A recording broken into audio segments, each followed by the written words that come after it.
Assalamu alaykum wa rahmatullahi wa barakatuh, chers frères et sœurs. Bienvenue sur Voix du Tawhid, la chaîne qui nous ramène à l'essentiel, l'unicité d'Allah, sa parole et la voix de son messager. Ce soir, je voudrais t'inviter à regarder autrement un geste si simple et banal, le moment où tu poses ta tête sur ton oreiller. Derrière ce geste, il y a un secret immense, une vérité que trop de cœurs oublient. Imagine ce moment familier, presque insignifiant. Tu éteins la lumière, tu poses ta tête sur l'oreiller, et doucement, tes paupières se ferment. Tout semble banal, comme chaque soir. Mais derrière ce geste simple se cache un secret immense, une vérité que le prophète nous a révélée et que trop de cœurs ont oubliée. Le sommeil est une petite mort. Chaque nuit, ton âme quitte ce monde. Elle voyage, invisible, entre les mains d'Allah, celui qui détient les clés des cieux et de la terre. Certains soirs, Allah permet à cette âme de revenir au matin. D'autres fois, il la garde auprès de lui. Et toi, comment sais-tu que demain tu feras encore partie de ceux qui se lèvent, qui voient le soleil, qui reprennent leur routine comme si rien n'avait changé? Regarde autour de toi. Combien de gens se sont allongés hier soir avec l'assurance de se réveiller et ne se sont jamais relevés? Ils avaient des projets pour demain, des promesses à tenir, des rêves encore en suspens. Mais leur temps s'est arrêté dans la nuit sans prévenir. Leur lit est devenu leur tombe provisoire, leur oreiller, leur premier linceul. Ce rappel peut sembler dur, mais il est une miséricorde. Allah nous fait goûter chaque nuit à une mort temporaire, afin que nous nous souvenions que la vie n'est qu'un passage. Le Coran le dit clairement. Allah reprend les âmes au moment de leur mort et celles qui ne meurent pas durant leur sommeil. Puis, il retient celles sur qui il a décrété la mort et renvoie les autres jusqu'à un terme fixé. Sourate Az-Zumar, verset 42. As-tu déjà vraiment médité sur ce verset? Quand tu dors, ce n'est pas seulement ton corps qui se repose. C'est ton âme qui quitte ton corps, comme une plume portée par un vent invisible. Toi, tu penses que tu dors profondément, mais en réalité, tu n'as plus la maîtrise de rien. Ton souffle, ton réveil, ton retour au matin, tout dépend uniquement de la volonté d'Allah. Alors pose-toi cette question. Et si cette nuit était ta dernière? Avec quelles paroles aimerais-tu quitter ce monde? Quels mots voudrais-tu que tes lèvres murmurent au moment où ton âme s'élève vers le ciel? Beaucoup s'endorment dans la distraction, un dernier regard sur leur téléphone, une pensée futile, un cœur plein de rancune ou d'insatisfaction, comme si la nuit leur appartenait, comme si le réveil du matin était inscrit dans un contrat signé. Mais la vérité, c'est qu'aucun être humain n'a ce pouvoir. Ton retour au matin n'est jamais garanti. Et si Allah décidait de garder ton âme cette nuit, serais-tu prêt à comparaître devant lui? Aurais-tu déposé ton fardeau de faute? Aurais-tu purifié ton cœur? Aurais-tu confié ton âme entre ses mains avec sincérité? La nuit n'est pas seulement un temps de repos. Elle est une porte entre deux mondes. D'un côté, la vie terrestre, avec ses préoccupations, ses charges, ses illusions. De l'autre, l'au-delà, immense, éternel, dont personne ne connaît le moment de l'arrivée. Chaque soir, lorsque tu poses ta tête, tu te tiens devant cette porte, tu ne sais pas si tu la franchiras avant l'aube. Et c'est d'imaginer ta chambre plongée dans l'obscurité, le silence qui enveloppe les murs, et toi, seul avec ton âme. Les bruits du monde s'éteignent, mais une vérité demeure. Allah détient ton souffle, ton retour, ton réveil. Chaque nuit devient ainsi une rencontre. Un rendez-vous que tu n'as pas choisi, mais qui se répète inlassablement. Un rendez-vous avec ton Seigneur. Et un jour, ce rendez-vous sera définitif. Le soleil se lèvera, mais pas pour toi. Ton réveil restera muet, et ton âme aura rejoint le lieu où toutes les âmes retournent. Voilà pourquoi les pieux avant nous redoutaient tant ce moment. Ils se souvenaient que chaque coucher de soleil pouvait être leur dernier. Ils ne s'endormaient jamais sans avoir confié leur âme à Allah, sans avoir purifié leur langue et leur cœur. Toi aussi, regarde ta nuit autrement. Ne vois plus ton lit comme un simple confort, mais comme une étape entre ici-bas et l'au-delà. Chaque fois que tu t'allonges, demande-toi, si je ne me réveille pas demain, suis-je prêt à rencontrer Allah? Regarde ton cœur. Pas avec tes yeux, mais avec ton fort intérieur. Imagine-le comme une tunique blanche que tu portes chaque jour. Tu la veux immaculée, propre, éclatante. Pourtant, à chaque pas que tu fais dans ce monde, la poussière s'accroche. Tu ne le remarques pas tout de suite. Elle est fine, presque invisible. Mais elle s'accumule.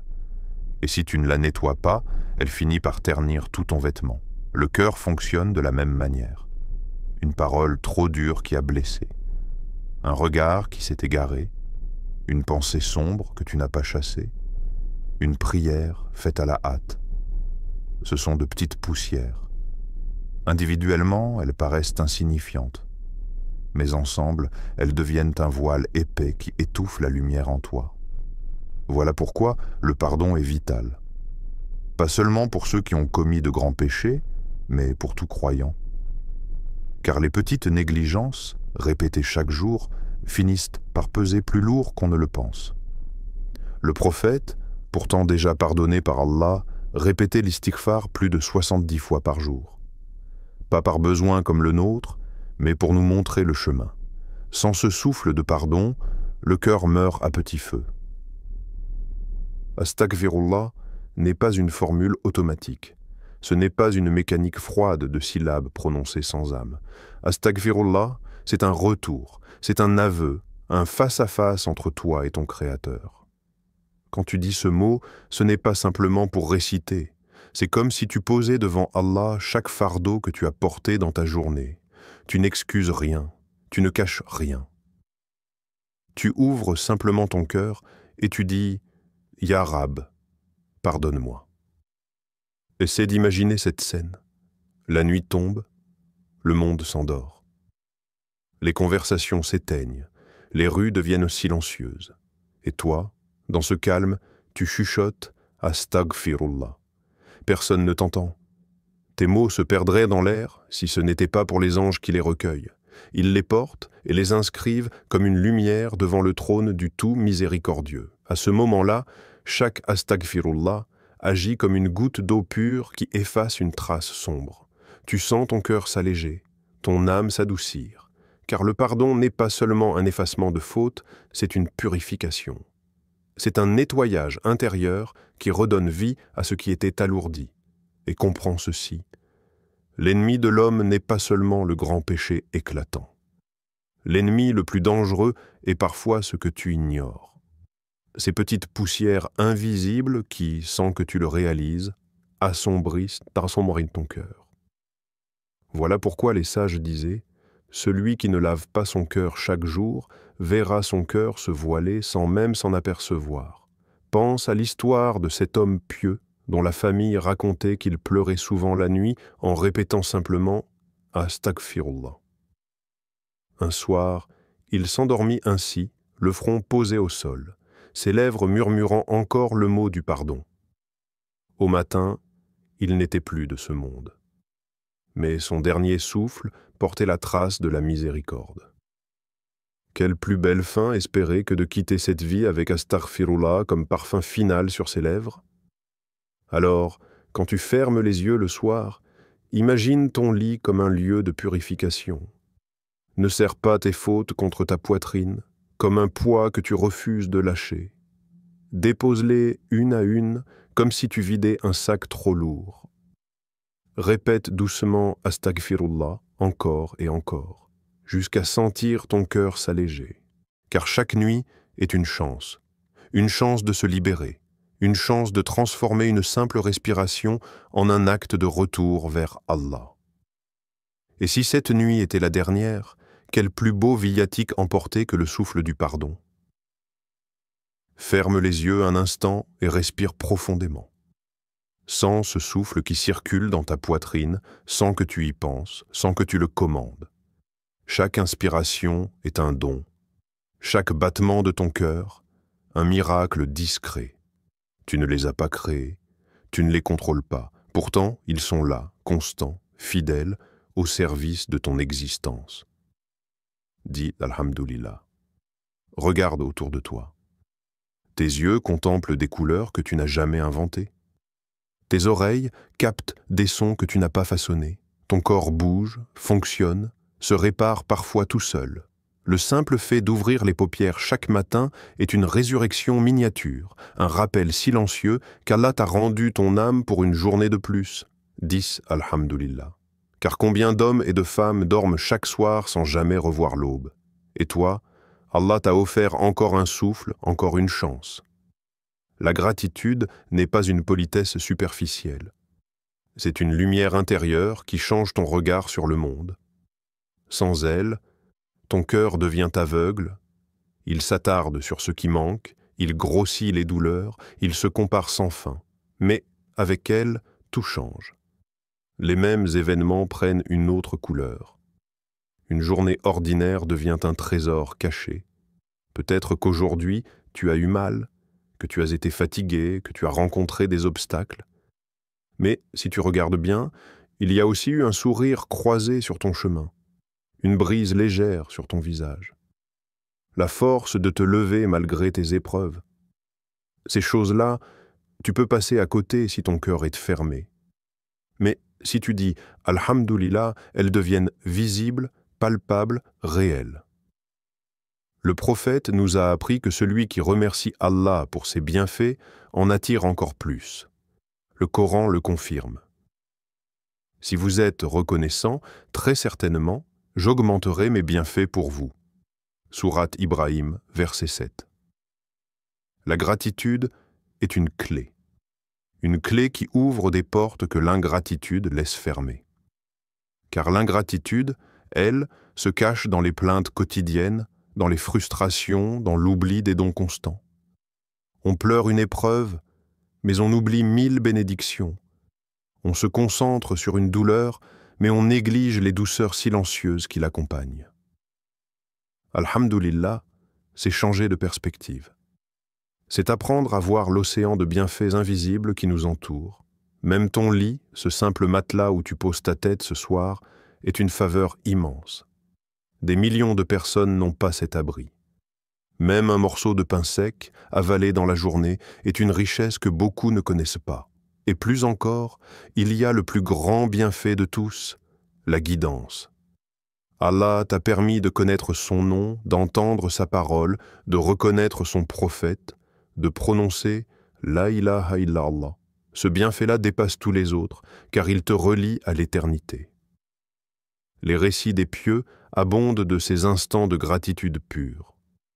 On raconte l'histoire d'un homme pauvre qui n'avait pour repas qu'un pain dur et de l'eau. Une nuit, il leva les mains au ciel et dit « Ô Allah, même si je n'ai rien, j'ai toi, et toi seul me suffit. » Ces mots étaient un océan de reconnaissance. Et Allah ouvrit pour lui une porte de subsistance, mais surtout une paix intérieure que rien de matériel n'aurait pu acheter. Quand tu dis « Alhamdulillah » avant de dormir, tu ne t'endors plus comme un mendiant insatisfait, tu t'endors comme un serviteur comblé. Tu ne réclames pas encore et encore, tu remercies, tu acceptes, tu reconnais. Et ce simple mot illumine ta nuit, comme si ton lit s'éclairait d'une lampe invisible. Alors, avant de fermer tes yeux, repasse ta journée dans ton esprit. Vois au-delà des tâches, des soucis, des fatigues. Cherche les petits trésors que tu as oubliés. Et pour chacun, murmure Alhamdulillah, tu verras. Ton cœur s'apaise, ta respiration se fait plus douce, ton âme s'endort dans une lumière que seul le remerciement peut offrir. Imagine un enfant dans l'obscurité. Il pleure, il tremble, ses yeux cherchent une issue. Tout autour de lui est silencieux et inquiétant. Mais dès qu'il sent les bras de sa mère l'envelopper, son cœur s'apaise. Il ferme les yeux, non pas parce que l'obscurité a disparu, mais parce qu'il a trouvé un refuge. Voilà ce qu'est le tawakkul, une confiance absolue, une remise totale de tes affaires à Allah. Ce n'est pas une confiance naïve, comme si tu devais rester inactif. Non.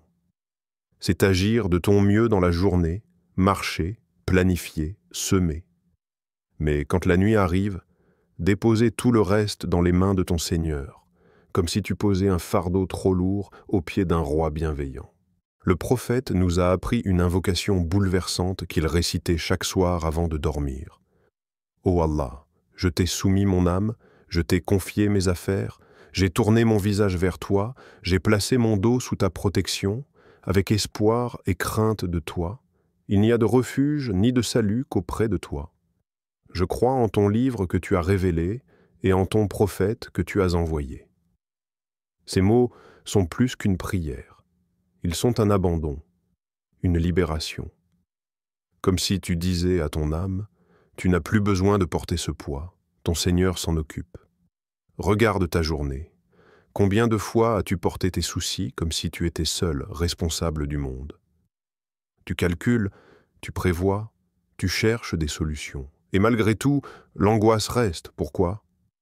Parce qu'il te manque non pas un plan de plus, mais un lâcher-prise. Le tawakkul, c'est comme marcher au bord d'une mer agitée avec une barque fragile.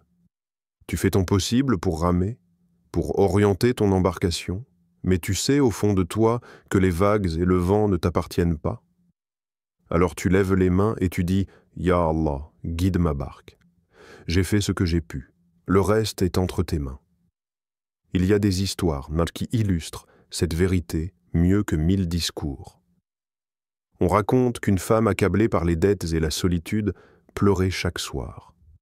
Elle passait ses nuits à chercher des solutions, à refaire ses calculs, à tourner en rond. Un soir, épuisée, elle leva les mains et dit simplement « Ya Allah, je n'ai plus de force. Je t'abandonne tout. » Cette nuit-là, pour la première fois depuis longtemps, elle dormit profondément. Quelques jours plus tard, une aide inattendue arriva, d'une porte qu'elle n'aurait jamais imaginée. Non parce qu'elle avait trouvé un stratagème, mais parce qu'elle avait enfin confié ses affaires au maître des solutions. Voilà la réalité du tawakkul. Ce n'est pas l'inaction, mais la certitude qu'après ton effort, Allah prend le relais.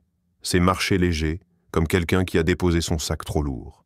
C'est avancer avec un cœur libéré, car il sait que celui qui gère l'univers peut certainement gérer ses petites affaires. Le Coran nous le rappelle avec force et place ta confiance en Allah.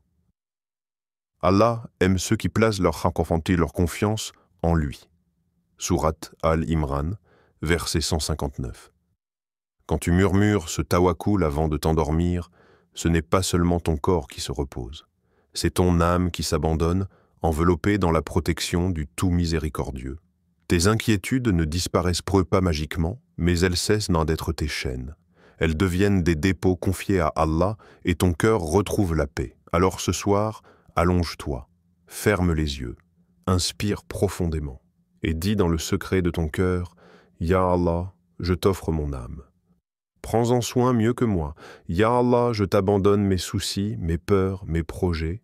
Tu es plus digne de les porter que moi. » À ce moment, tu goûteras à la douceur du tawakkul, une sérénité que rien d'humain ne peut offrir, car elle vient de celui qui ne déçoit jamais.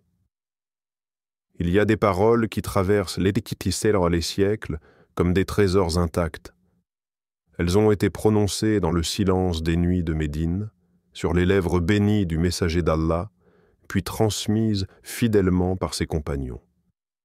Des mots simples, mais chargés d'une puissance spirituelle immense. Des invocations qui, jusqu'à aujourd'hui, protègent l'âme du croyant comme une armure invisible. Imagine la scène. Une nuit paisible au désert. Les étoiles scintillent, suspendues dans le ciel comme des lampes. Dans une humble maison de Médine, la lumière s'éteint doucement. Le prophète s'apprête à dormir. Pas comme nous, distrait, la tête encombrée de 1000 pensées. Non. Il ferme les yeux avec la pleine conscience que le sommeil est une petite mort et que ce moment est un passage vers l'au-delà. Ses compagnons, témoins de son intimité, ont rapporté ces instants précieux. Parfois, dans le silence de la nuit, ils entendaient Abandi ses lèvres bouger doucement. 2 invocations ont traversé les siècles pour parvenir jusqu'à nous, comme un fil tendu entre ta chambre et celle du messager. La première est courte, mais elle contient un océan de foi. Bismika Allahumma amutu wa ahya. C'est en ton nom, ô Allah, que je meurs et que je vis. Ces mots sont comme une clé. Ils rappellent que ton souffle n'est pas à toi, que ton réveil au matin n'est jamais garanti, que chaque retour à la vie est une résurrection miniature, un don renouvelé. En les récitant, tu poses ta nuit sous la garde d'Allah, conscient que ton âme voyage et que seul lui choisit de la ramener. La deuxième invocation est plus longue, plus intime, presque comme une confession de toute une existence. Allahumma inni aslamtu nafsi ilayk, wa fawwadtu amri ilayk, wa wajjahtu wajhi ilayk, wa alja'tu zahri ilayk, rahbatan wa rahbatan ilayk, la malja'a wa la manja'a minka illa ilayk. Amantu bi kitabika alladhi anzalt wa nabiyyika alladhi arsalt.